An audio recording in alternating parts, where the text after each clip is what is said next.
Welcome to the 13 News Now Sports Overtime Podcast, our last episode before the start of the NFL season. And Brian Smith obviously heard that we're talking about the NFC East, and so he is shirt and tie today. Brian, you're formal.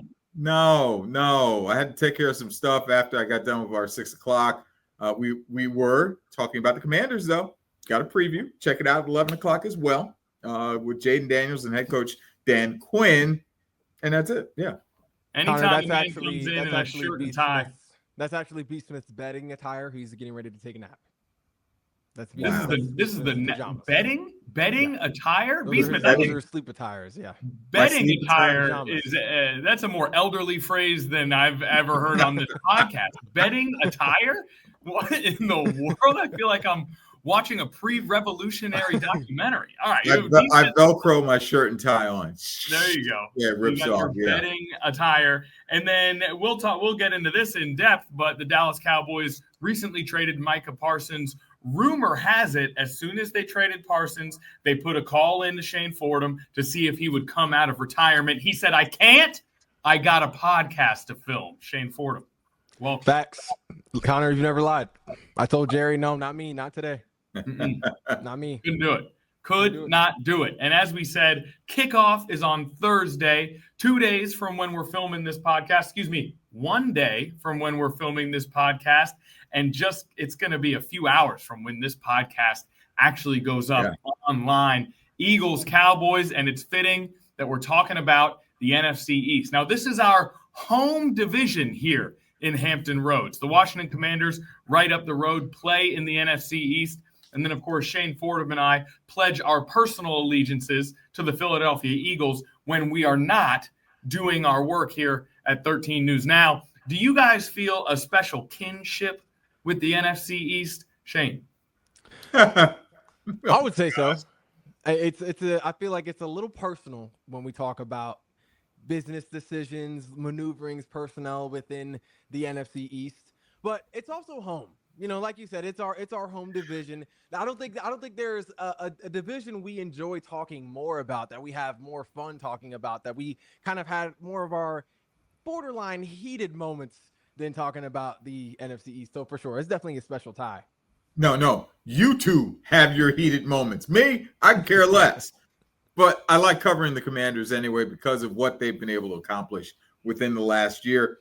Lots of excitement expected for this upcoming season. Literally missing one game from going to a Super Bowl for the first time in 30 years. So, there is a lot to be excited about just outside the nation's capital. You say heated moment. It's just me trying to save Shane Fordham from taking heat online when he says absurd and ridiculous things. Go ahead, Shane. I saw you raised your hand there. Well, I was going to say, as competitive as I feel like our discussions get, I feel like it honestly matches the competitive nature of this division, which I'm sure we'll, be diving into over this next hour or so. But I mean, when we think about just how many different outcomes this division has had really since even the 70s, I mean, it's been a competitive division for what seems like forever. Did you just mention the 1970s? How would you? How did that happen? 70s shape. First, he says betting attire. Now he's referencing the 1970s. What is going on? I'm the only person amongst the three of us who actually remembers the 1970s. What is happening? I don't know if you old guys on the call know this or not, but we have this thing that's called the internet. We have access to it on our phones. We have access to it on our computers or laptops, whatever smart devices you carry. We can read. We're able to read about history. You can't go anywhere. Can't go anywhere on the internet without hearing the phrase betting attire. That is literally chat rooms, message boards, everywhere you go. Comment section. For the record, our smart stuff was like Sports Illustrated. There were actual physical paper magazines that we had to look into and stuff. So, there was no smartphones or internet in the 1970s. Welcome to the 21st century, fellas. It's good to see you. Well, hold on now. Now, you used to read articles on paper? Yeah, Sports Illustrated. That sounds terrible for the environment. No one was thinking about it at the time. Sorry. Forgive us.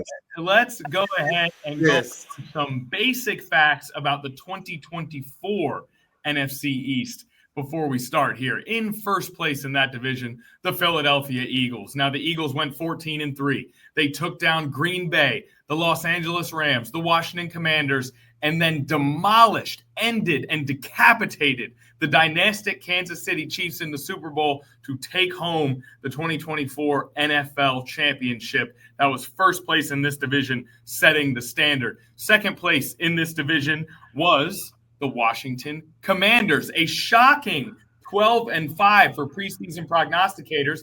They took down the Tampa Bay Bucks on the road, the number 1 seed Detroit Lions on the road, before running out of steam on their Cinderella story against the Philadelphia Eagles in the NFC Championship game in Philadelphia. And then we have the Dallas Cowboys.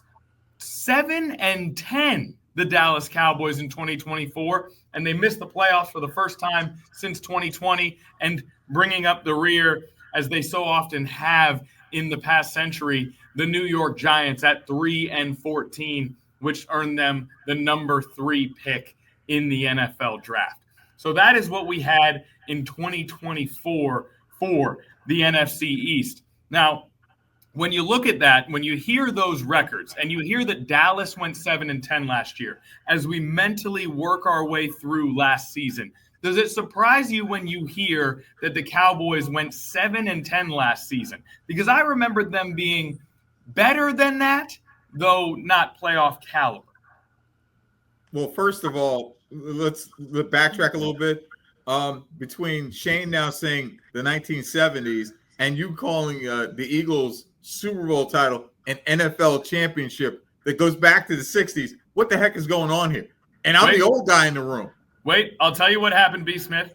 I said defeated Kansas City in the Super Bowl, and so I didn't want to say the word Super Bowl again because they taught us not to repeat words, and our is now writing seminars. Okay. You know, and so I had to switch it up a little bit. Okay. That was an old guy. That was a grammatical excellence thing I was trying to do there. The 1960s call. They want their saying back. Shane Fordham. Speaking of 1960s, I believe the Cowboys got a couple titles in that decade. Does it surprise you hearing how bad the Cowboys were last year by record? No, I mean, because you had really most of the season without Dak Prescott, who was hurt.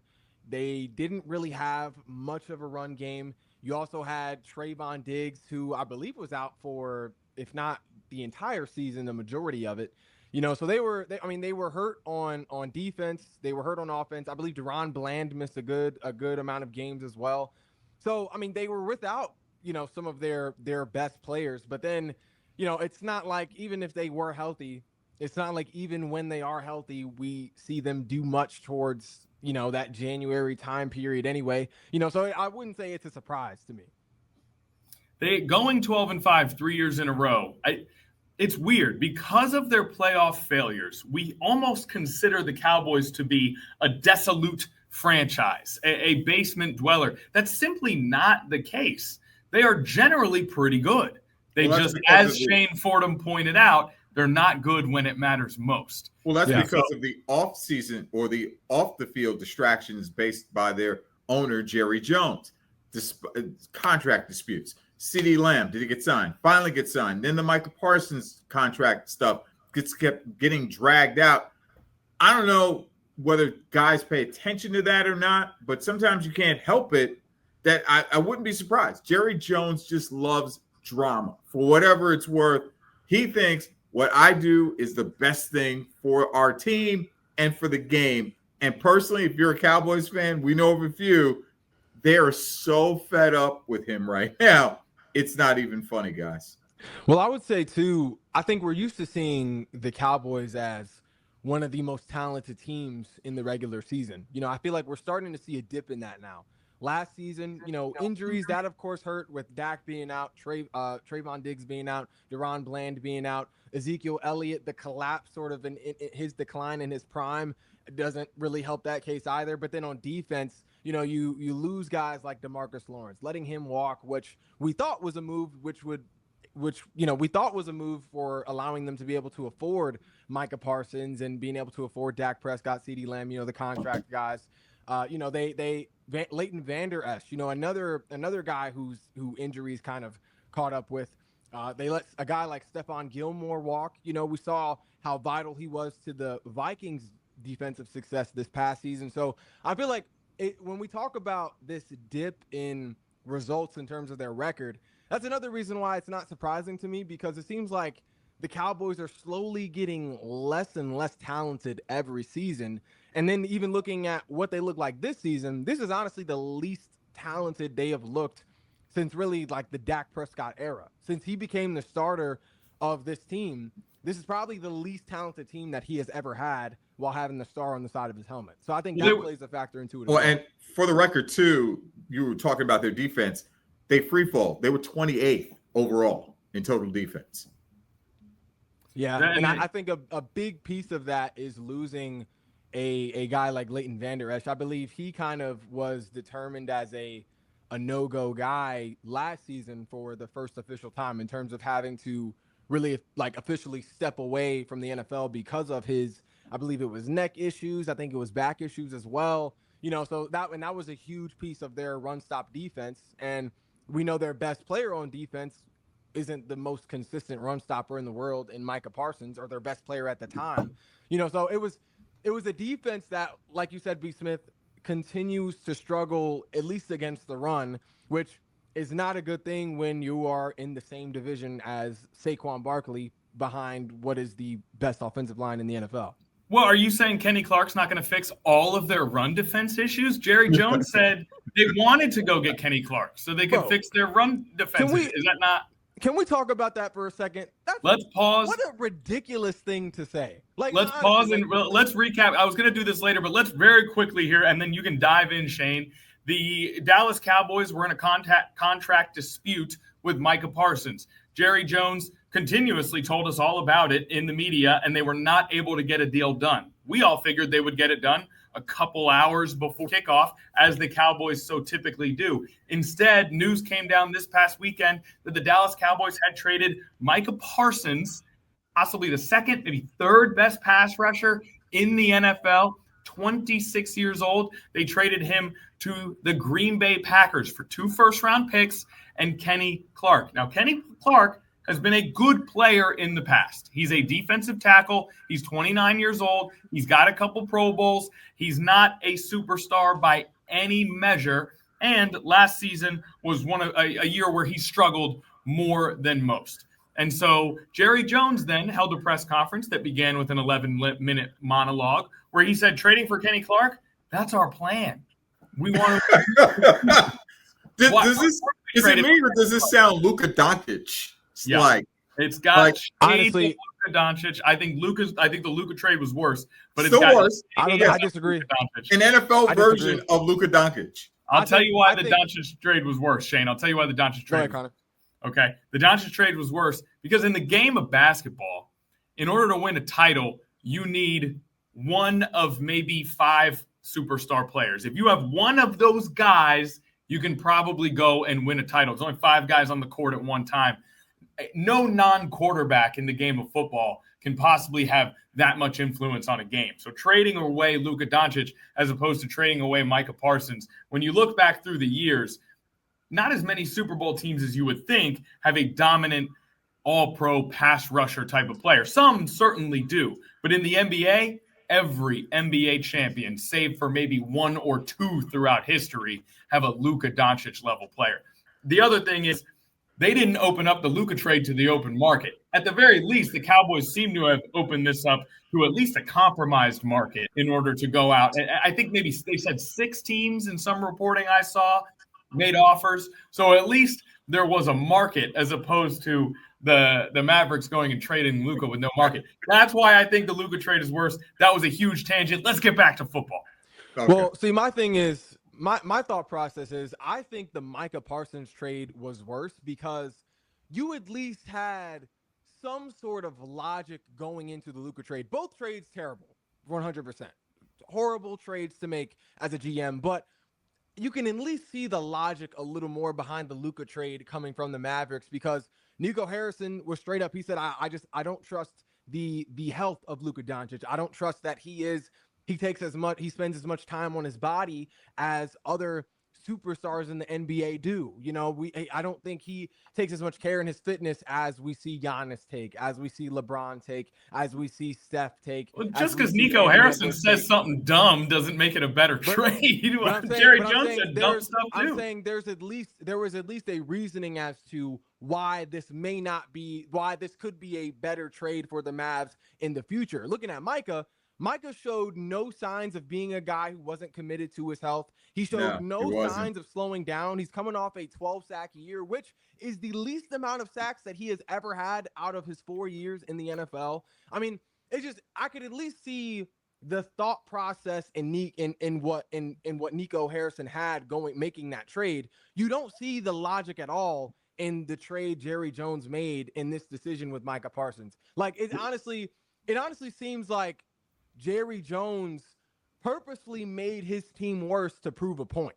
Like, Nico Harrison didn't come off as a GM that was just trying to prove, well, I can win with anybody. Jerry Jones, it seems like it seems like Jerry Jones made a move that purposely made the team worse so that he can prove we have, like he said many times, we have everything we need to win right here in-house. Yeah, but just because someone has flawed reasoning and they say that flawed reasoning out loud does not make it a better trade, in my personal opinion. Well, because he had a reason doesn't make it a better trade. You know what I mean? It's still a worse trade just because he has his own reasons that he came up with by his own logic. I mean, Jerry Jones had his own reasons by his own logic. You are assuming his mindset, right? Whereas many people have assumed that Nico Harrison did not like Luka Doncic personally. That was reported on and assumed.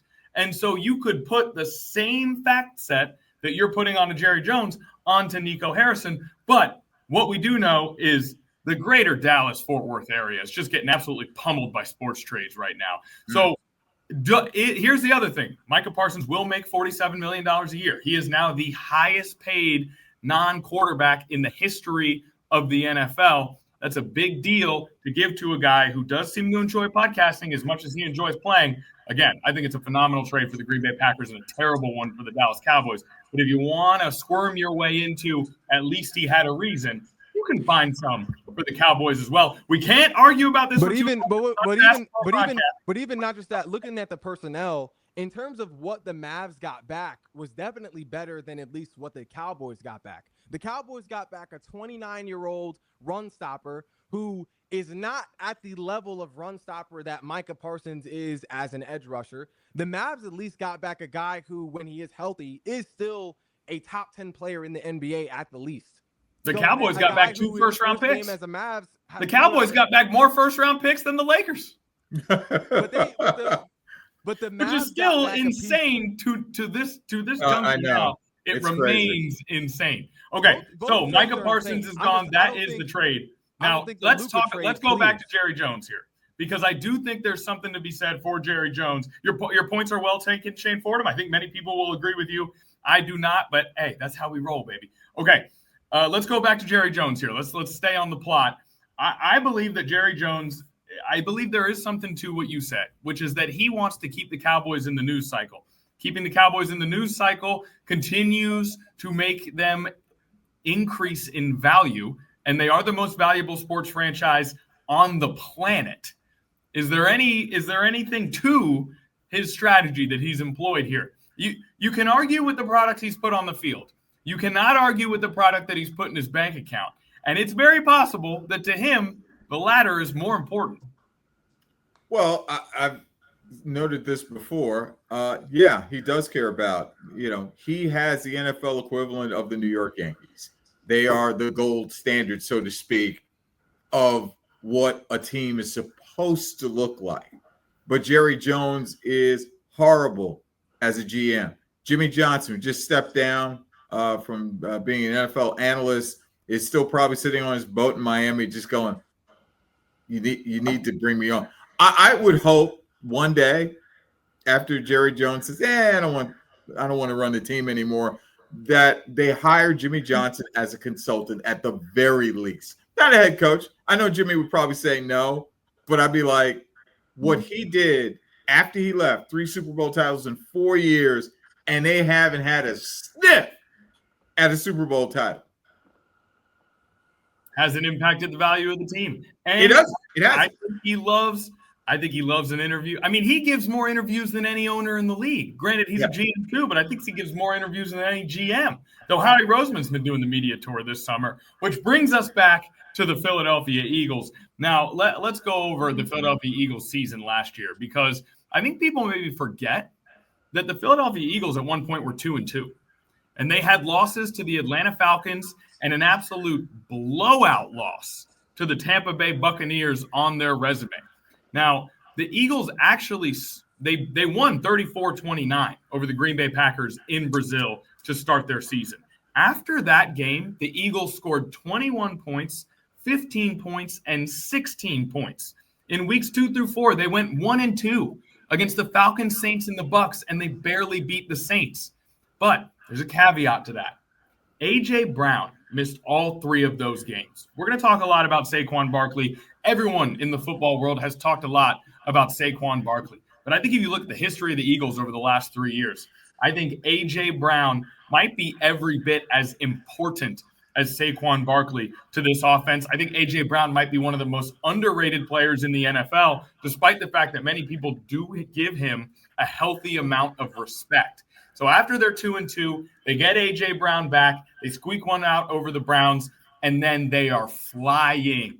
10 straight wins over the Bengals, Commanders, Rams, Ravens, Steelers.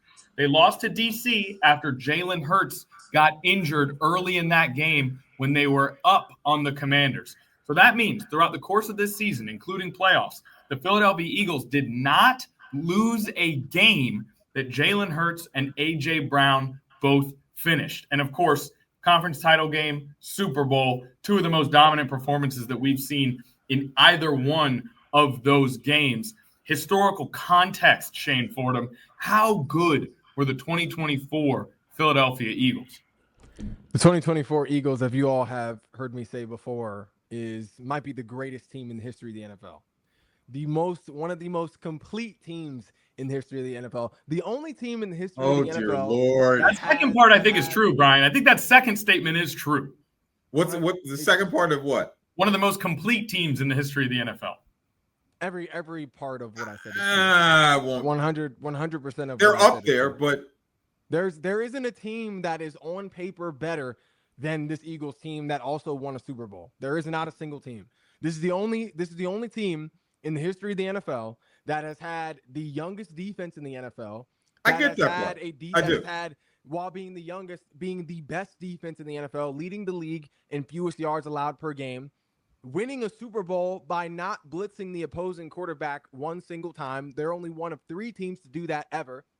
They have the only offense in the history of the NFL that has had a top 5 quarterback while also having 2 arguable top 10 receivers, the best running back in the entire game, the guy who was voted the best player in the entire NFL, a 2,000-yard rusher, while also having the best offensive line in the NFL. There is no team in the history of the NFL that is more complete and, frankly, had a better production than this Eagles team in 2024. 2 defensive rookie of the year candidates on the same defense. 1 defensive player of the year candidate on that same team. There's B. Smith. I would really like to hear what you have to say in terms of a team that you can think of that in the history of the league that was better than this 2024 Eagles squad. Okay, let me preface what you just said. I think they did fantastic. I think they are elite. I think only time will tell. But until they go unbeaten like the Dolphins did, or until they win 4 Super Bowl titles in a decade, or even past, no. And then let time tell. How many Hall of Famers are going to come off that team that are going to surpass the Steelers? How many Hall of Famers are going to come off of that team that are like the Dolphins? When they do that to me is greatness. B. Smith, let's I'm sorry. I get the numbers. You're right. What they did was incredible at every position. I get it. That was one Super Bowl. And then you're disrespecting the Chiefs, who won how many Super Bowls already? B. Smith, this was their second Super Bowl appearance in 3 years. I know, I get that. They were but what I'm saying is 5 minutes ago. You're going with this particular team, you're listing them as the greatest ever. Did they go unbeaten? No. But B. Smith, you realize they did. We play Did more they games. go unbeaten? We Last I played checked, more their record games was than 14-3. The Dolphins played 12 games. They went 12-0. I get it. I get it. I The understand. 2024, we just went through their record. The I Eagles understand won in this past year. Hold on now. No, I'm going to have to year- disagree with you. They're not the greatest team This ever. past year, the Eagles almost won 12 games straight this season. That's When great. A.J. That's Brown was fantastic. back. They hit that almost. mark. They didn't. They won a But Super B. Bowl Smith, title. I give them their due. But the NFL schedule is a totally different landscape I now get it. than No, what the I do. 72 Dolphins had to see As in I their said, era. Like, it's a totally different. And as you're I talking said. about, and when you bring up Hall of Famers, like, that's honestly not a fair metric because this team is no. It's arguably If you're the going to youngest go team to ever there, win a Super Bowl. no, if you're going to go there, that's why I prefaced everything with, let's give this some time. Let's see what they do. But that doesn't. But we're going off of singular season, though. Singular season was great. It was fantastic. Your Hall of Fame is a career milestone.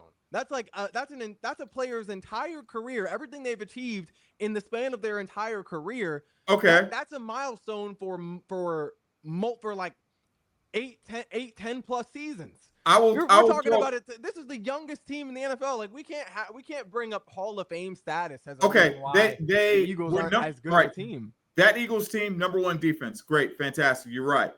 Offensively, you know where they ranked? Total yards, average per game. If this is the greatest ever, I can tell you why they weren't that high. No. Where were they? Running back. No, where were they? Overall, it was not high. I know. Okay, it was 7. In what? By what metric? By what metric? No. Total yards per game. Total yards for the season. So here's the thing. And the team that was just ahead of them were the team that they blew out. The Commanders were ahead of them.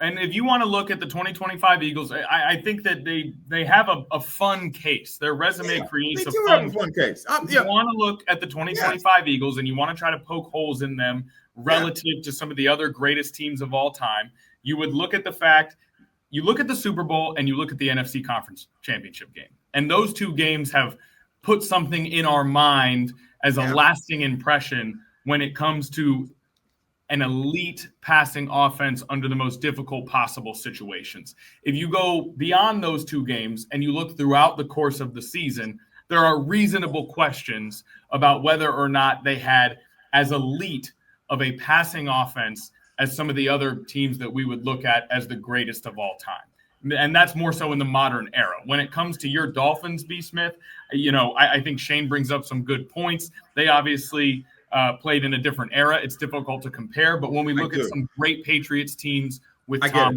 Brady, when we look at those types of teams, and some of those Patrick Mahomes teams, you look at Jalen Hurts, you look at those receivers. Hurts is great at a lot of things. But in terms of a all-encompassing force as a passing offense, were they on a level for you to call them the GOATs? I think there's a very good argument to be made there, right? But that's the hole that maybe you would poke. Would be that one right there. That's maybe where you could go with the question. And you're saying greatest ever. The standard is winning from wire to wire for starters. That's one. Go unbeaten. It's they did that. I mean, they're wire to wire. If you week 5 through the end of the season, they were basically an unstable juggernaut. They were. The Eagles won 10 straight games. I get that, but what you're against saying is, they are the greatest team ever to win a Super Bowl title. I'm kind of going. Just statistically, you go. So it's like I'm not saying. I get where you're trying to make the case, though. Obviously, the Patriots, I'm not talking dynasty here. Like, obviously, no, I get one season. The Chiefs have a dynasty. The Patriots are a dynasty. Like obviously, the Steelers, the Steel Curtain had their era of football twice. Like, I'm talking about just single team by year, one season. This is arguably the greatest Super Bowl winning team that has ever played in the NFL. Statistically, he's making that. So let's look at their biggest challenge in the playoffs, right? Their biggest challenge in the playoffs was the Rams. The Rams gave them the toughest test. The Rams with Jared Verse and those guys had a nasty pass rush, right? So if you go look at that game, Jalen Hurts, 15 for 20, 128 yards. He was sacked 7 times for 63 yards. That was Jalen Hurts in that game. Now, if you go look at that and then you say, okay, we go stack that unit, that passing unit, up against some of those Legion of Boom Seahawks teams, or you stack them up against some of those Bill Belichick Pats defenses, right? And then you start to wonder, against the GOATs, when they're playing against the GOAT defenses, some of those 2008, 2010 Steelers teams, when they're playing against those defenses that can shut down the run and get after the quarterback, Rams couldn't shut down the run. If you found a defense that could shut down the run and get after the quarterback, would the Eagles be able to put up the level of offense that they need to against those other great teams? I think that's kind of, if you want to put a chink in the armor, I'm just playing devil's advocate for you. Yeah, I'm like the Ravens with Ray Lewis. That's like one of the best defenses. And I'm not saying Hurts played bad, because Hurts went 7 carries for 70 yards and a touchdown in that game too. But if you want to go and try to get specific and say, hey, what would keep this team from being the greatest of all time? That's where you would go. Well, see, here's my counter to that. Just because we didn't see them do it doesn't mean they couldn't have done it. Like, they have the Eagles. Well, that's a tough point to make. It is, because the question is, that's not one we can buy into there, I don't think. You're saying, could they have done it? The fact is, you want to put them at that pedestal. Did they do it? We go by off of what we see. We can't punish them for something that they didn't have the opportunity to do. Then until they do, I kind of go, eh. But B. Smith, look at this though. Saquon Barkley was a 2,000-yard rusher, which You're means right. he was getting the ball. The scheme for the offense was running the ball. There's a reason why Saquon Barkley was a 2,000-yard rusher, and why A.J. Brown had one of the lowest receiving totals that he's had since he's been in the NFL. Even though this is the best offense he's been in, there's a reason why. Because we know A.J. Brown is really a top 5 receiver in the NFL. But his stats don't really, at least this year, don't paint that picture. It's because this was a run-first offense. Jalen Hurts in that Rams game, their toughest test in the playoffs, Jalen Hurts only threw the ball 20 times. That's half the amount that Matt Stafford threw the ball. But he was sacked 7 times. He was sacked 7 times as well. So you look at it and you say he only had 20 attempts. He dropped back a lot more times than that. He just wasn't able to get the ball out because the rush got home and they weren't able to complete. And it was snowing. But is that you go look at the Panthers game in the regular season. They played the Panthers week 14 of the regular season. Barkley only ran for 124, a decent game, but not for 2024 Barkley. Jalen Hurts, 14 of 21, 108 yards, 2 touchdowns, 4 sacks for 25 yards. They're playing against the Panthers, so they win anyway because Xavier Legette drops a pass in the end zone because the Panthers are not a good team. But you go and look at that game, and you can say that the Philadelphia Eagles 2024 passing offense is maybe not a 10 out of 10. And when we're talking GOATs, you want to see 10s out of 10s across the board. But we're picking hits here. I think it's a fun argument. I'm not taking away from what they did, Shane. I'm not taking away anything what they did. We're just trying to disagree on that one.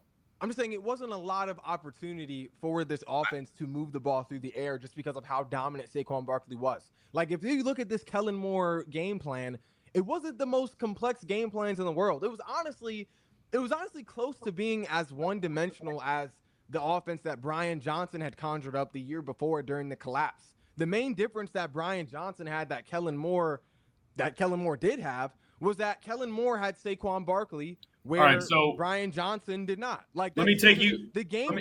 I'm just saying the schemes weren't that. It wasn't that complex of a scheme. So early in the season, before they had fully realized what they had with Barkley, before they had fully gelled into the greatest rushing attack of all time, they were more aggressive throwing the football. Against the Tampa Bay Buccaneers, they threw the ball 30 times.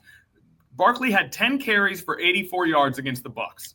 Okay, so they were forced to throw the ball. He had a 59-yard run that made up the big chunk of his 84 yards. So Jalen Hurts had to throw the ball 30 times. Jalen Hurts went 18 of 30 for 158 yards, 1 touchdown, 6 sacks for 44 yards, and a fumble loss. So they did have a game in there now that we just found where they were forced to air it out. They had to become a passing offense because the Barkley thing hadn't fully become what it would become yet. And they were not able to compete in a shootout with the Tampa Bay Buccaneers. Now we go back to that game. They had no A.J. Brown. Right. I'm with you on that.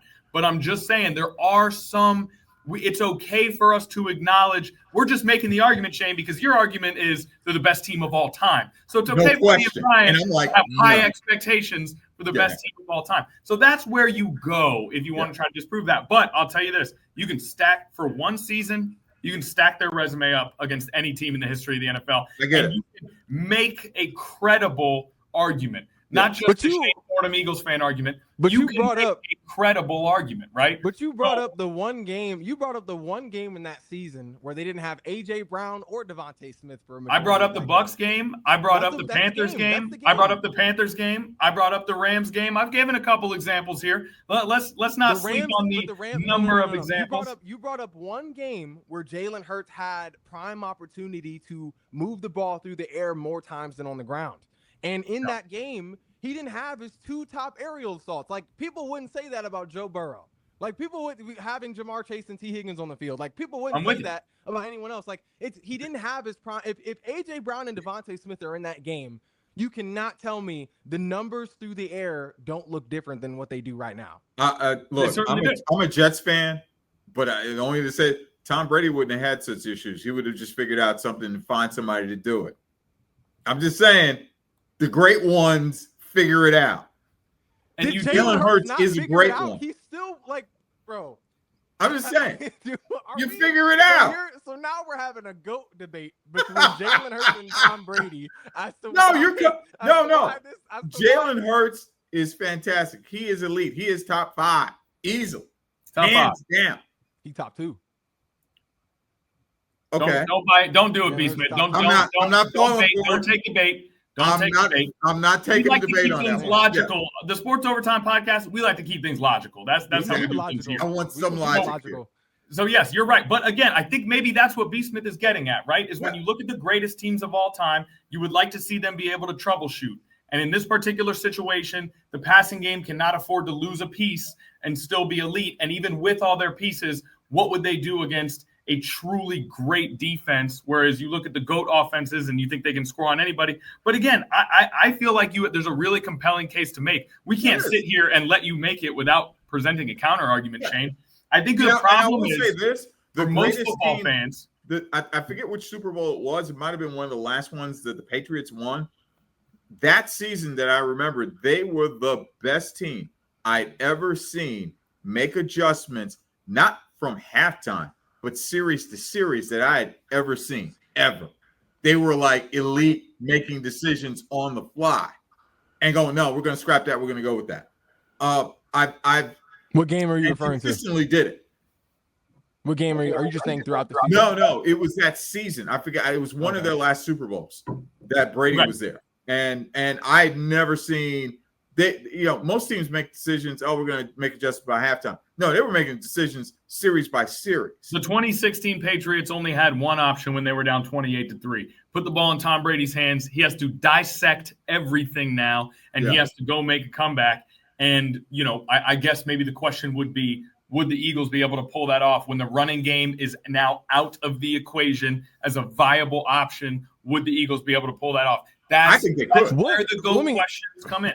Let me ask y'all a question. What defense, like how many defenses do you all really think in the history of the NFL are capable of shutting down both the run and the pass? An elite level run game and an elite level passing game. There's not a lot of, if any, defenses that can do both at the same time. When we say if they can, I can name 4 off rip. I can name 4 off rip. The Ravens too. With Ed Reed, 2000 Ravens, 02 Bucks, 2008 Steelers, 2010 Steelers, 2014 Seahawks, 2015 Broncos. All right, let's start with the Ravens. Who on the 2000 Ravens is guarding A.J. Brown man-to-man? Oh my God. Don't talk about the 2000 Ravens that way. Who's guarding A.J. Brown man-to-man? I'll take Ed Reed anytime. Who's guarding Smitty man-to-man? I'll take Ed Reed. Remember the books? Remember the history you were talking about reading? You got to go read some of it now. But I'm saying on that defense, you gotta cover one. Who's guarding A.J. Brown man-to-man? Who's locking down A.J. Brown man-to-man? You might be able to lock down Smitty. First of all, it's a team game. The 2000 Ravens are the greatest defense in the history of the NFL. They would have a great chance at stopping the 2024 Eagles. I'm not saying okay, we're not going to go roster to roster here. Yeah, no. The 2000 Ravens would have a fantastic chance at defending the 2024 Eagles. They're the best defense in the history of the NFL. I'm not saying they wouldn't have a great chance. What I'm saying they don't have a good enough offense to compete with this that team. Can stop both the elite run game of the Eagles and what is really an elite talented passing game. That Ravens team could have both. Because if you stop the run game, you now have to. But really that's what we're. But Shane, that's our point. Is do the Eagles? But when you say stop an elite run game and an elite pass game, do the Eagles have an elite pass game in the way that you are describing it? Do they have a very good pass game? Yes. Do they have an elite pass game? Therein lies the question. And there are examples we provided throughout the case of the 2024 season where it's reasonable to wonder if they have the elite pass game that you are describing. That's all. I can say this. It came together at the right time. I'll agree with you on that. It came together at the right time. They won the Commanders. Getting to play the Commanders in the conference. The Commanders were fantastic last year. We all loved their run. In terms of conference title game opponents, we've seen stronger. We've definitely seen stronger, right? So you look at that game, and it's not like they were going up against the Lions like we thought they would in that type of environment, right? I think so. That is a slight factor, though. I don't love that one because you can only play who's in front of you. Okay, last word. I can at least say, but if you all want to use the argument where we can't really say it's an elite passing game because we didn't get a chance to see it, I can accept that. But what I can at least say in counter to that is they at least have elite players within the passing game. As we know, A.J. Brown. I'm not going to disagree with that. A.J. Brown is the best receiver in the NFL in terms of in man-to-man coverage. He has the highest success rate in man-to-man coverage. He has the second highest success rate in contested catches behind our boy Terry McLaurin. Jalen Hurts has the second highest winning percentage out of any of the elite quarterbacks in the NFL. But no, B. Smith, notice he's not on the passing stats anymore. Notice he went off the passing stats and he went to something else. Did you catch that? You didn't let me finish. I did. Did you catch that now? You didn't let me finish. Because we were talking some good stats with A.J. Brown, and then we went to winning record as opposed to the passing game itself. You didn't let me finish. In Jalen Hurts in the passing game, when he has thrown the ball, when all of these quarterbacks have thrown the ball 30 or more times, Jalen Hurts has the second highest winning percentage. Then he has we're back to the wins again now. We're back to the wins. It's great to win ball games, but we're talking about games against the GOATs of the history of the NFL. We're not talking about games against the 2024 Panthers. But I'm just talking passing game right now. This is career-wide right now. When Jalen Hurts has thrown the ball 30 or more times, he has a higher winning percentage than Lamar Jackson, who was a 4,000-yard passer this year. Than Josh Allen, who is the reigning MVP. Than Joe Burrow, who led the league in passing yards this year. When he moves the ball through the air, when he has opportunity to move the ball through the air, actually having his receiver one, just like all the other elite quarterbacks have their receiver one on the field, which they get praised for, he has a higher winning percentage than those guys. The only quarterback that he does We're still on winning percentage? I thought we were going to hear passing stats. But that is a passing stat. When he what? Wait, Brian, is winning percentage a passing stat? When all of these guys have thrown the ball, have moved the ball through the air from point A to point B 30 or more times, Jalen Hurts wins more. Moving the ball through the air. I want to hear not just overall win percentage, because that has nothing to do with Saquon. I'm talking overall. It does, because the threat it has to do with the defense. It has to do with the running game. Winning has to do with the special teams. Winning games is the entire team. And again, it's a good argument, but you have yet to mention a compelling stat without the word winning percentage being involved. We know this team wins. Our only question is, when you're comparing them to the greatest teams of all time, is the passing game elite enough? And they're the best team in the NFL by far. Their passing game is more than enough to win a Super Bowl, to go to 2 and 3 years. Their passing game is excellent. But you asked us if they're the greatest NFL team in the history of the league. And so when that happens, now we have to nitpick. And that is the natural place where the nit gets picked. That is where the nit gets picked. But Shane, you make a very you're picking at something that we haven't even seen. You all are just saying that because we haven't seen it, it means they can't do it. Are they one of the greatest teams right now? Yes, they are. For a single season, yes. You said they were the greatest team in Super Bowl. And Shane, that's a big difference. I'm just saying. We got to push back. In a different situation with a different guy in that chair, I might be trying to make your argument, right? It's an argument that we can never know for sure because these teams could never actually play each other. You put the 2016 Pats and the 2024 Eagles on a field, I would love to see that football game, right? I would love to see that. A year later. We saw it a year later. What's that? We saw it a year later. Not this exact Eagles team, obviously, but we did see a variation of this Eagles squad take on that Pat squad a year later. That team only had 3 players from this Eagles team on it. All right, we're not going to go to that place. Okay, I don't hear you trying to put the Nick Foles-led Eagles in the greatest team of all time discussion. Now you're stretching. But I will say I'm with you in that. Don't talk about the 1972 Miami Dolphins beast man. No. See, y'all They were not allowed to do forward passes at that time. Well, excuse me. I said, did they go unbeaten? They did. Yes or no? They the did. Eagles won 12 games. Yes or no? Did they go unbeaten? They won the same amount of games. Paul, I gotta pee real quick. Pause for a pee break, and I just auto pick. Wait. All right, now the fact that we can even have this discussion is a testament to the Philadelphia Eagles. The fact that this is a credible discussion that we can actually have for 30 minutes on this podcast is why it's so impressive what the Philadelphia Eagles did last season. But what the Washington Commanders did is very impressive and for a very – well, you know what? Before we move on, Shane, do you have any last words? No, I'm good. Okay, so just making sure. I thought you made a very compelling argument. And you did. As an Eagles fan, my heart was just swelling. I was like, look at my boy just going, talking about his squad. And I'll tell you this, I expect Jalen Hurts to continue improving as a passer because that's all he's ever done. I've said it a million times. His greatest skill is his ability to improve. I expect Barkley to have not 2,000 yards. And I look forward to seeing Jalen Hurts be an elite passer this season and Shane Fordham strutting his stuff on this podcast.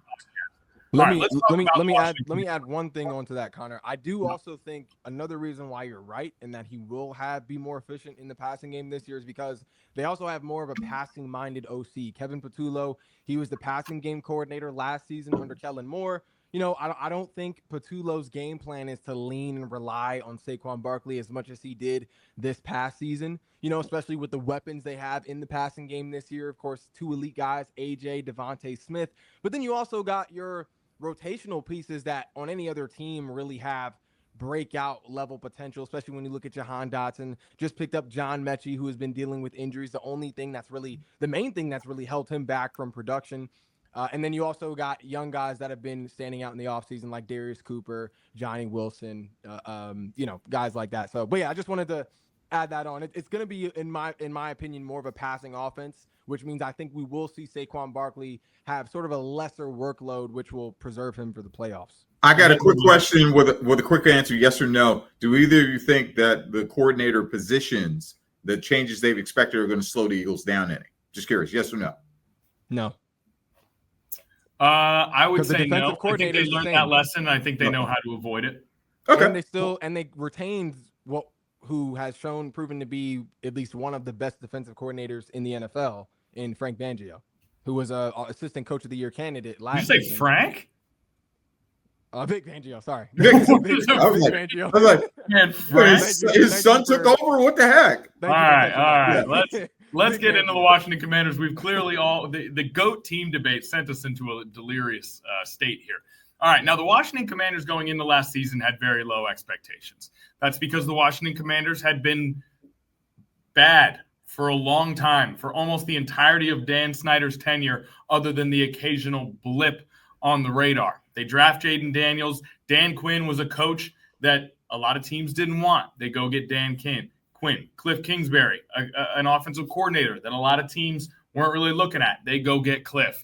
And everybody's wondering what this is going to be. And most people think, hey, if they can develop Jaden, maybe they'll be good in a few years. Instead, they were good this year. They lose big to Tampa in week 1. They beat the Giants in week 2 with no touchdowns. And then in week 3, a game-winning pass to Terry McLaurin. And all of a sudden, the Washington Commanders are here. And not only are they here, they are the story of the NFL for the next 8 weeks. They win 7 out of 8 and then 5 straight more at the end of the year to go 12-5 and make the conference title game. My question to you guys is, are the Commanders in 2025 better or worse than the Commanders in 2024? Doesn't just have to mean record. Is the team better or worse than the 2024 Washington Commanders? I think better. They filled some plug. The Von Miller. Whether you go, oh, he's kind of long in the tooth. No, that actually complements their defensive side of the ball. Terry McLaurin is back. There were question marks whether or not they'd be able to sign him or not. He is back. They have filled holes at the offensive line position. So, yeah, I think they are better off than they were. But the expectations, and they can't sneak up on anybody now this year. Yeah, I agree. I'm going to go with better. I think that looking at the defense specifically, I know offense is a little more obvious in terms of improvements. Offensive line, Debo, it's hard to get worse when you bring in those two factors. I'll touch on the offensive line specifically later on. But looking at the defense, even though Von is an older guy now, they didn't have really a guy that could get the opposing quarterback on those third down, third and long situations, a guy who could really just pin his ears back and go and make the quarterback uncomfortable. Daron Payne, he's been in kind of a slump the past couple of years since he signed his contract extension. We know Jonathan Allen's been getting older. He hasn't really been the same. Dorrance Armstrong was really their best pass rusher last year, aside from when they would send Frankie Louvu on the occasional blitz, either straight through up the middle, up the A gap, or coming off the edge. So they didn't really have that go-to guy. I think Von Miller this year could be that guy because I think the Commanders know who he is now. The Bills relied on him as if he was still 2015, 2016 Von Miller. The Commanders know who they have in Von. They have their third down guy, a guy who can make a quarterback uncomfortable in those long distance situations, in those passing situations. They reinforced, they plugged some holes in the secondary that they had, especially at corner. Even though Marshawn Lattimore is still the favored starter this year, they still have a supplementary piece, a guy that could potentially step up into that role to replace Marshawn Lattimore, and Trey Amos, who has had a good training camp, a good offseason. We know how big of a role Mike Sanders still plays on this defense as that primary corner. The secondary has improved massively. Yeah, the secondary, I still think letting Jeremy Chin walk was a questionable decision, but Will Harris has shown some promise this year. Who knows? He may be able to sort of step into that role where this defense can move without missing a step. And then, of course, sturdy linebackers back there in Bobby Wagner and Frankie Louvu. So there's no question this defense overall looks better. I think it's hard to have a worse overall output as a team in going into this season if your defense is already significantly better and more complete than it was last season. I think that you guys are dead on, and that I think the team might be better, but it's very possible that the record will be worse. A combination of the fact no one's going to sneak up on them. It's going to be difficult. They had a very high, what a lot of analytic people would like to call it, like their luck rating was very high last year. They won a lot of last-minute games. The Saints missed a 2-point. They hit a Hail Mary, so they had some good luck. They also had an incredibly high percentage on fourth down. Part of that is that Jaden Daniels is a cheat code on fourth down, but then you also look at the fact that that's not typically a stat that is duplicated year to year often. So they had a high luck rating along with that last play schedule, as opposed to now they're going to have a bit of a harder schedule. The NFC East in general has an incredibly difficult schedule set. I believe they play the NFC North and the AFC West as their divisional counterparts. We've stated on this pod that those are the two best divisions in the game. So things are set up for the Commanders to maybe have a more difficult season week in and week out. But the other part of this is Jaden Daniels looks like he's one of them ones. And those guys typically are on the up and up until they reach the mountaintop. So, I think that you guys might be right. Now, Cliff Kingsbury, there's been talk about the fact that Cliff Kingsbury is good to a certain point, and then opposing defenses figure his offense out. most of the time, people thought that figuring out would happen at midseason. It didn't really happen last year. So is that something to worry about? Does Cliff Kingsbury have a shelf life as an offensive coordinator, or has he learned from his past mistakes and now he is just a solid guy who's going to be good for you every single season? A lot of interesting things to figure out with the Washington Commanders. We all think they make the playoffs. Yes. Do we see them in the conference title game? Yes, yeah, I do. I believe so. You got them back in the NFC Championship game. Yeah, I do. I think, like you said, it's no question a much tougher schedule this year than what they had last year, but it seems like they have the pieces on their team to sort of keep up with that schedule, to make that, to compete with that schedule at the same time. And, when you bring up Cliff Kingsbury, I think in terms of, the question mark around him, I think that's something we'll have to see before we can just say, oh, no, yeah, he's the guy, because anything we say right now would just be faith-based. But I think in terms of what we saw last year, he showed that he knows how to maximize Jaden Daniels' potential, but he also knows how to maximize the pieces on this offense, because we can't just give Jaden Daniels all the credit for that, even though he deserves credit for that, and being able to dice up a defense with guys like Olamide Zaccheaus, Diami Brown, a 30-year-old Zach Ertz, Austin Eckler. Like, it also takes the scheme, from the mind of Cliff Kingsbury to draw those plays up and actually, put the players in a position to execute. So I think if Cliff Kingsbury could do what he did last season, I don't think it's crazy to think that we could see a similar output this season now that he does have more talent on the offensive end, where also his quarterback has more time to get the ball to those pieces on offense, even though this year is a tougher schedule. I agree. I also think too, remember Jay Daniels' rookie year, they kind of treat him with kid gloves initially, and then they ultimately open up the offense a little bit more. I think if you're Cliff Kingsbury, they're going to open, because of Deebo Samuel, the addition of him, I think they open up the offense even more, so that it's going to be a spread field for them offensively, and I think that's advantageous for them. And so I want to point out one thing in the schedule that we need to look at, because as they get later in the season, they're fighting for a playoff spot. They're maybe fighting for a division title. Check this out. We got Saturday, December 20th. They play against the Philadelphia Eagles. 5 days later on Christmas, they play against the Dallas Cowboys. 2 division opponents in 5 days, Saturday to Thursday. It's a tough, and then they play the Eagles again at Philly in week 18 to finish this thing off. So I saw that. I was concerned. I was like, at the end of the year, they might want to do their work early, because their final 3 games schedule-wise are near impossible. So hopefully they're not fighting for a spot at that point in time. I think the Lions, the Bucks, the Packers, the Rams, the Niners, I think you got a lot of good teams in that NFC. I'm not ready to slot them in that conference championship game just yet, but through Jaden Daniels, all things are possible.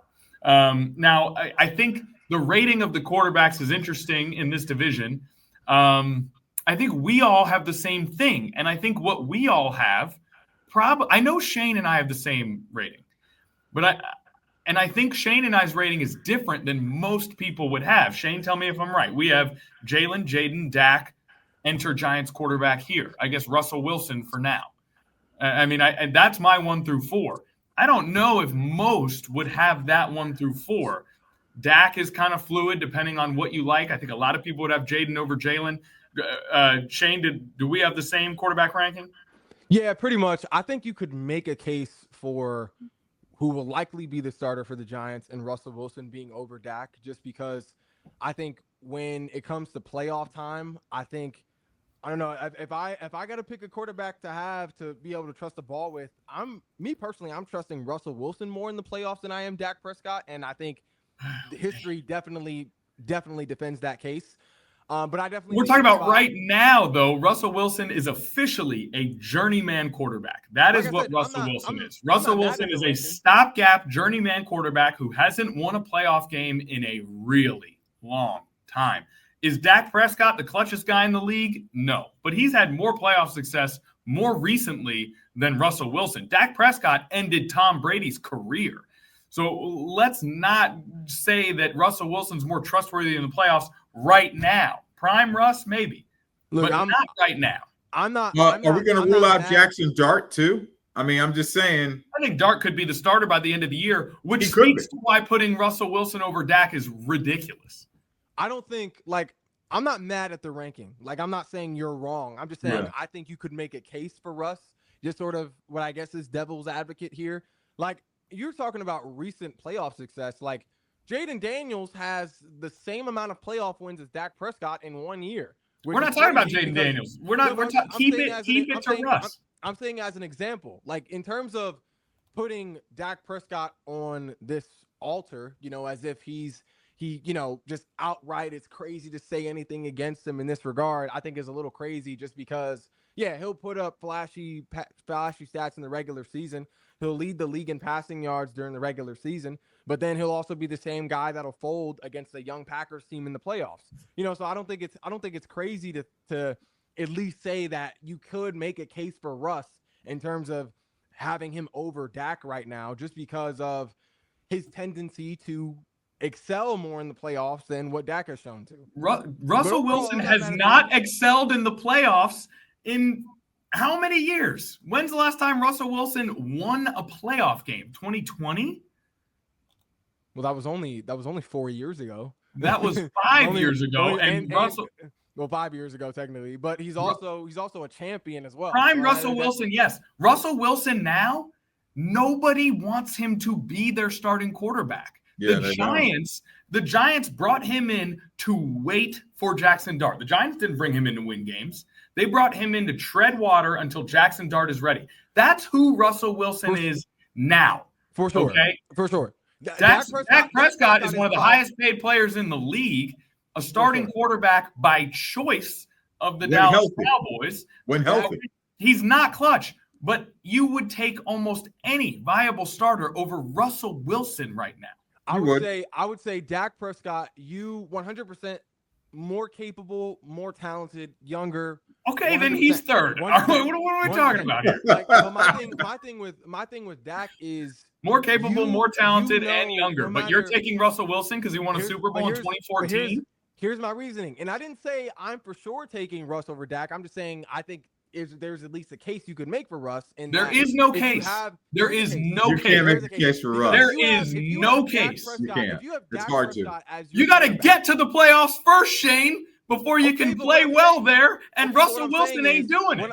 But what I'm saying is, if you have Dak Prescott as your quarterback, you know where you're going to end up towards the end of the year. You know how same thing with Russell Wilson. It ends the same way thing with Russell Wilson. Oh, you think Russell Wilson maybe will win the Super Bowl this year? We don't have in the right situation. In the right situation, Russ might be able to surprise you in the playoffs. I'm not going to lie. Not with that Giants organization. Oh, heck no. Let's look at this Giants organization real quick. They have a coach that was in the playoffs just a few years ago that was a candidate for Coach of the Year. And he's also on the hot seat right now. But who deserves most of the blame for that? I think Daniel Jones. Plays a part in that. So they not only have a capable coach or a coach who has shown to be capable in recent years, they have a guy who could be an elite wide receiver in Malik Neighbors.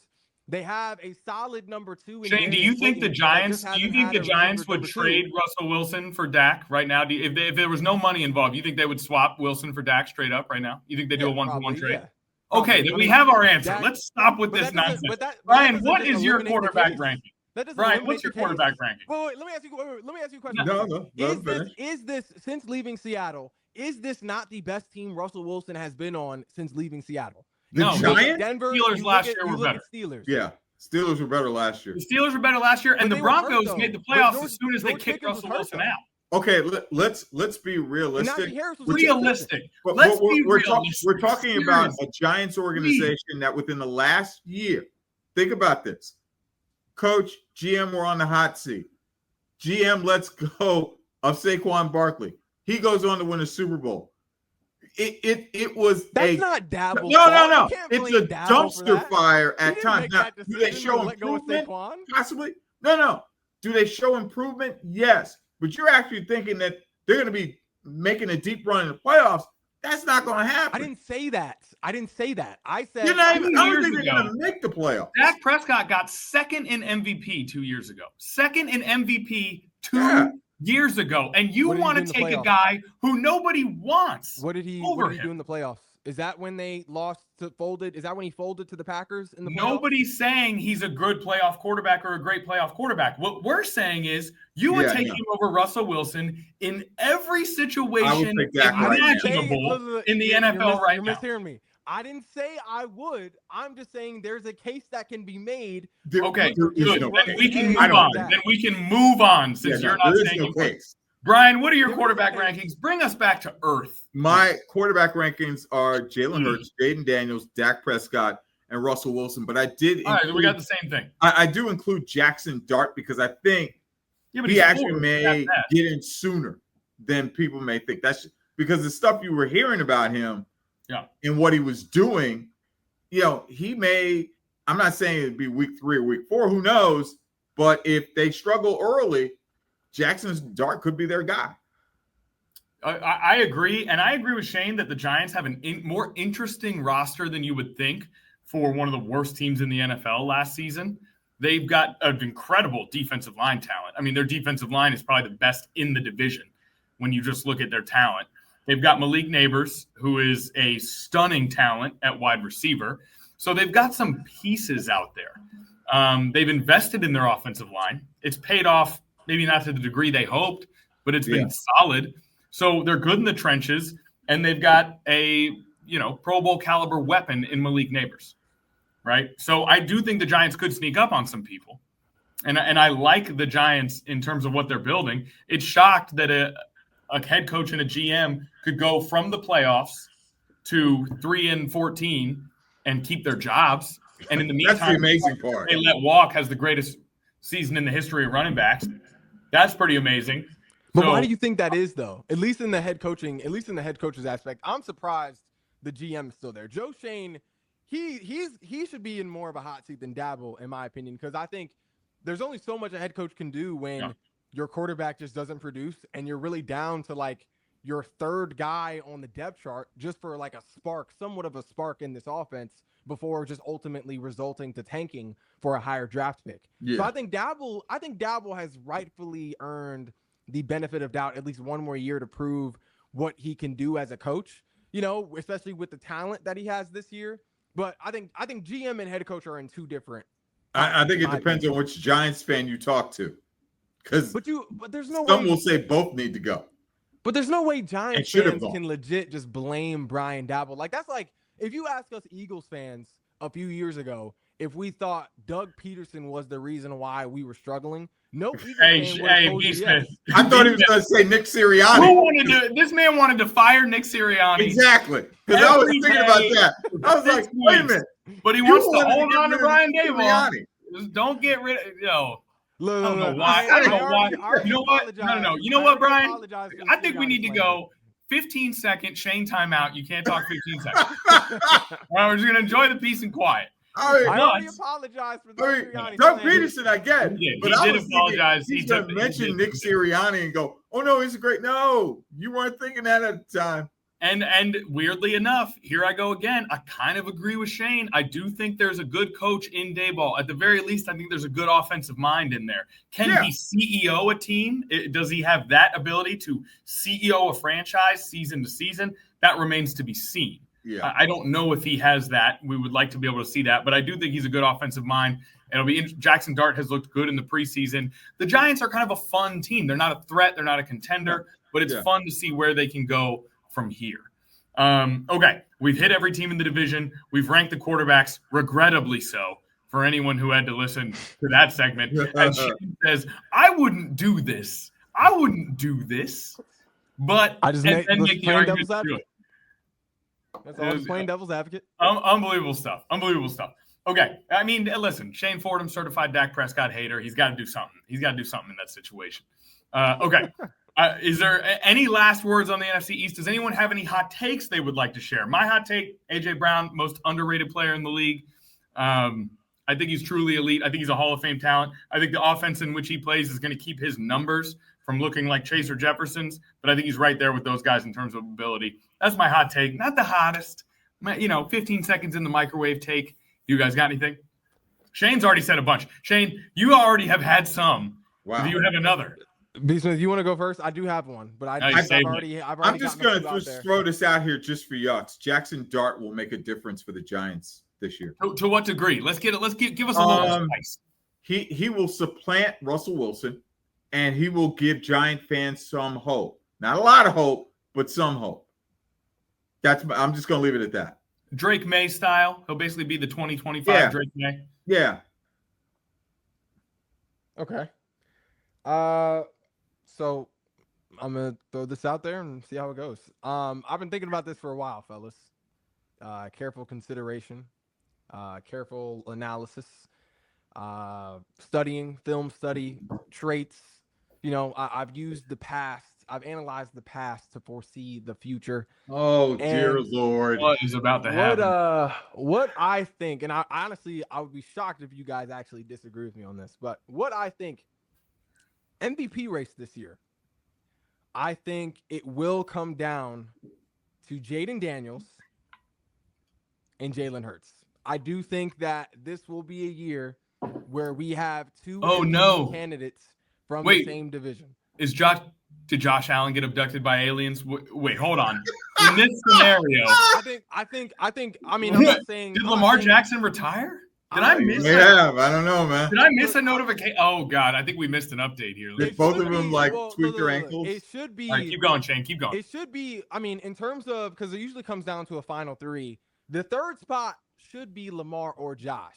But I think those other two, my prediction, I think will be Jalen and Jaden. Looking at Jaden, obviously has more talent around him this year. He's got his number one receiver back in Terry McLaurin. We know they have already established a clear-cut chemistry as really being one of the best QB receiver duos in the league already, having one of the best deep attacks, aerial assaults in the NFL. I think when you add a guy like Debo to the mix, I think it gives more of a variety in offense for Jaden Daniels to work in. And I think it's going to be slightly more of a passing offense now just because of the B-Rob absence. Austin Eckler is really at this point in his career more of a pass catching threat than a ground and pound type of guy. And there really isn't a clear cut workhorse in that backfield between Bill, Chris Rodriguez, so I think it's going to be more of a passing offense this year. Jaden Daniels is going to have more time to throw the ball this year, preventing him from having to play as much Superman type of ball with his legs. I think he's going to be very productive through the air this year, and I think he'll have the time to do it. Brandon Coleman, stud, moving over to guard, over from tackle, bringing that athleticism with him to the interior of the O-line. They got Laramie Tunsil, who's going to be a dog this year. Sam Cosmi, hopefully he won't have any residuals from his issues last season. It's a reinforced offensive line, and he's got something that is an underrated factor. He is coming into the same offensive scheme he had last year, same OC he had last year, which is something that I think some football fans might take for granted, in terms of personnel changes. So that's Jaden Daniels for sure. I like this take. I think it's a great take. I want it to be true. I think less so about how spectacular those guys might be. You've got this blockade there in front of the MVP. You've got one of the three greatest quarterbacks of all time, in my estimation, in Patrick Mahomes. And then Lamar Jackson, Josh Allen, and Joe Burrow have broken the game of football with what they're able to do. I think Lamar Jackson is the second best player in the world, and I think that he's one of the great quarterbacks of all time who hasn't won a Super Bowl, and I think he'll get there eventually. You go look at Lamar Jackson's numbers from last year. It is genuinely astounding to witness. Then you go look at what Josh Allen did with Khalil Shakir as his best wide receiver, and it's almost impossible to fathom. Yeah, and then for sure. You go look at, now the problem with Hurts is no one wants to give him credit for the tush push. I don't see anybody else doing it, but you might as well take those rushing touchdowns away from him because no one wants to give him credit for that because of how it looks and how good the line is. Again, Arch Manning tried to do it, I think, in that Texas game, and it didn't go anywhere. So it's not that I wish he got credit for that, but he kind of doesn't. And then the Eagles are so loaded, and everybody acknowledges that people are not going to want to vote for Hurts unless he goes 4,000 yards, 35 touchdowns. And unfortunately, that's what the other guys are doing. And that's going to be hard to do in a running offense when hopefully, theoretically, the Eagles will be blowing teams out to a degree where they don't have to pass the ball that much. And so I just think numerically you have such a hard bar to pass, and they deserve it. I mean, Lamar, Josh, Joe, and Pat are four of the greatest of all time. I think they will be by the time it's all said and done. Jaden could get there, I think. Well, let's see what he's able to do this season in terms of improvement. I just don't think that offense is going to be explosive enough to make it happen this year. We'll see. But I like the take, and I would love to see that happen. We'll see. Yeah, that's where we disagree because I think it will be explosive. So that's kind of, I guess, where we. But here's the problem. Jaden is the only running game they have at this point. Eckler is a good vet and a solid pass catcher, but he's not going to be a horse in the backfield. And then Bill is an awesome story. I would need to really see it for multiple weeks before I can depend on him. Yeah. And then, they've got two other guys who are considered to be role players. Are they going to have the run game to open up the pass when you also don't have a viable deep? I mean, Terry's a deep threat, but he is not an AJ or a Justin or a Chase where he's necessarily tilting the field. He makes those contested catches. He scores a lot of touchdowns. I disagree with you on that. He doesn't do it at blazing speed like many receivers. He goes up and gets it, but he doesn't tilt the field. You can't dismiss. I'm not saying you're dismissing him. He's, as you guys would like to say, he's in the room, and he owns the room. Terry McLaurin owns the room. He's the best ever in the NFL. In my opinion, he's the best 50-50 guy in the league right now. Agreed. Yeah, it's not even close. Statistically, he is the best. But he is the best receiver in 50-50 ball situations. That's not an opinion. I agree. But you see a lot of those 50-50 balls. Beat him in those situations. And I agree. He's great at 50-50 balls. There's a reason he had 13 touchdowns. He had 1,096 receiving yards last season. Yeah. So when it comes to tilting the field, where you have to dedicate your entire defense to stopping him play in and play out, he is awesome. But is he on the Jefferson Chase Brown level? I don't know. And that offense putting up that level of numbers. For the record, the numbers he was putting up prior to Jaden Daniels, could Jamar Chase and Justin Jefferson put up those kind of numbers? Could they? Do you think they could if they didn't have the quarterback? Jefferson's done it with all manner of quarterbacks. True.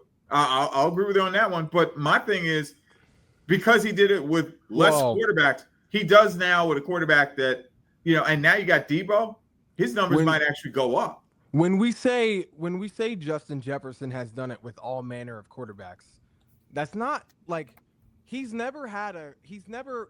quarterback has always been better than what Terry McLaurin has had. Yes. Like I would definitely take Kirk Cousins over Sam Howell or Carson Wentz or Taylor Heineke 100%.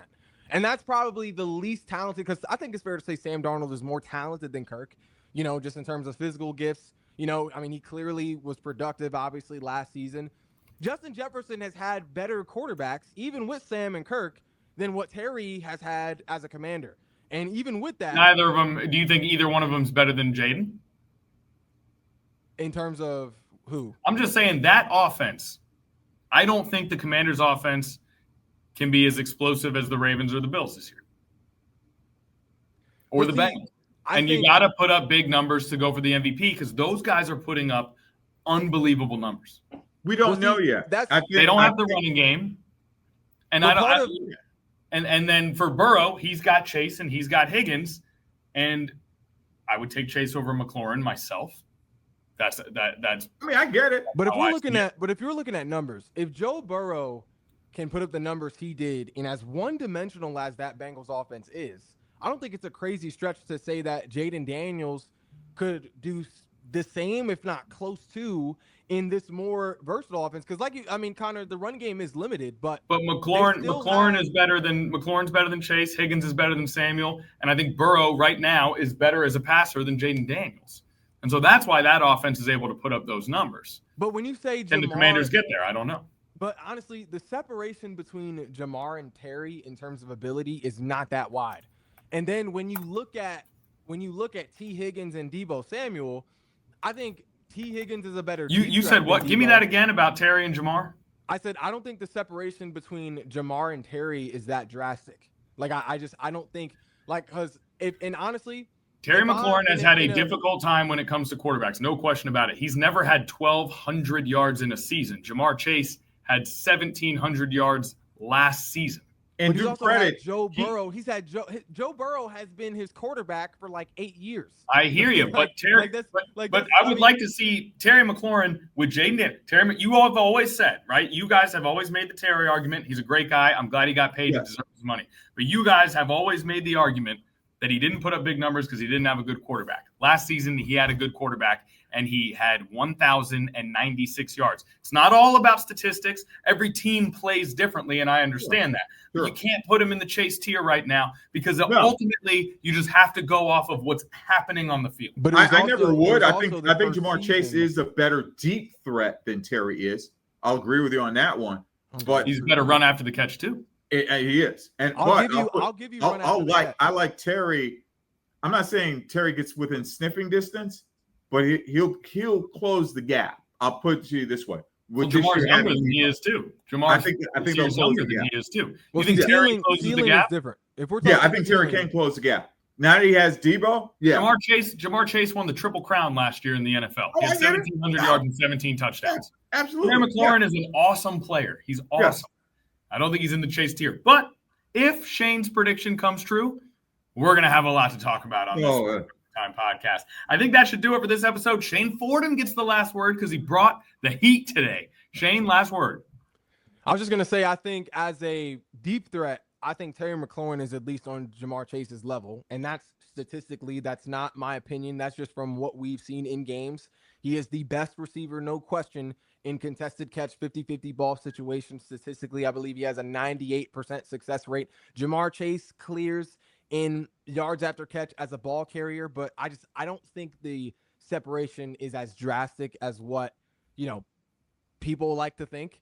And I think the fact that Terry McLaurin is that underrated is going to play to their favor this year, because I do think they will earn that respect this year. A second year with Terry, a second year with Cliff, I think is going to be huge for Jaden. You get a versatile guy like Deebo that can kind of round out the edges on this offense, kind of back up every sort of skill position on the offense. But then I also got a little faith in Jalen Lane, former Hokie, and Luke McCaffrey, two guys who have taken a pretty significant step forward throughout this offseason. So it's a lot of potentials on this offense, but if it comes together, I think it could be something special in Washington. For an excellent last point from Shane Fordham. When it comes to Jamar Chase versus Terry McLaurin, we're going to end with 3 questions for Brian Smith. 1, Brian, do men lie? Do men lie? Mm-hmm. Yeah. Do women lie? Yeah. Do numbers? Numbers never lie. That'll do it for another episode of the 13 News Now Sports Overtime Podcast. Football this week, boys. Football this week. I love it. Enjoy opening week. We'll see you next week with a recap of week 1.